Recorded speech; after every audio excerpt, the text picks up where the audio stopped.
We suffer more often in imagination than in reality. Seneca said that 2,000 years ago. But today we have a biological explanation for why we do this. If you find yourself unable to relax, if a quiet moment makes you check your phone for bad news, if you feel off when there isn't a crisis to solve, you aren't just stressed. Your brain is addicted to anxiety, and until you treat it like an addiction, no amount of positive thinking will fix it.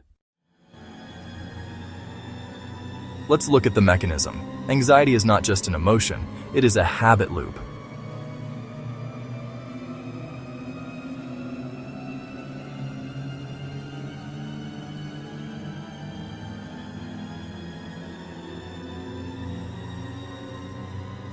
When you worry, your brain thinks, "Good job, we are preparing for danger."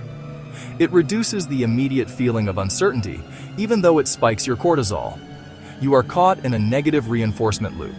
Your brain craves the chaos because silence feels unsafe. So how do we break a biological loop? We use philosophy as a weapon.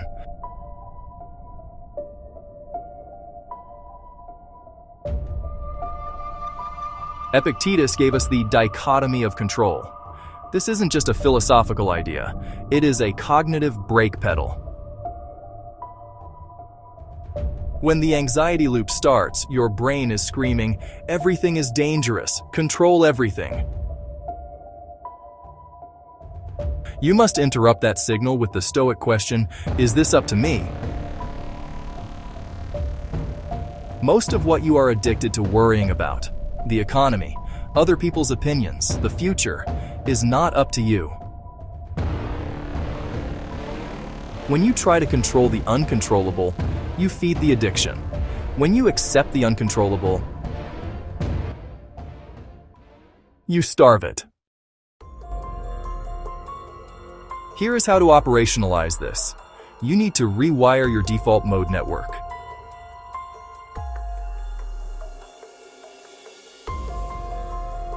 When you feel the urge to worry, say, "Stop" out loud.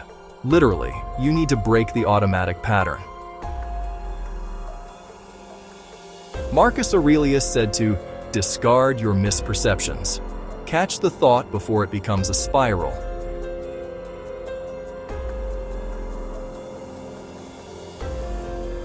Write it down. I am worried about X. Now apply the test. Is X under my control? If the answer is no, visualize putting that thought in a box and closing the lid. You are physically separating your mind from the event.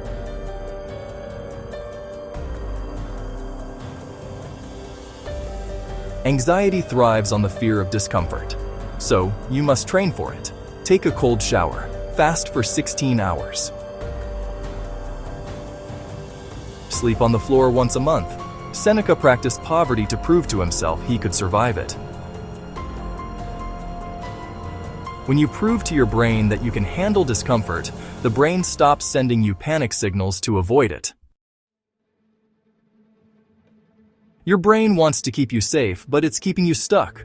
The addiction to anxiety is a cage. The key isn't to hope for a life without problems. It's to build a mind that doesn't need problems to feel alive. Choose self-mastery over slavery. Subscribe, share, and hit that notification bell for the next episode. Thanks for being here with the Stoic Quotient, where ancient strength meets modern life.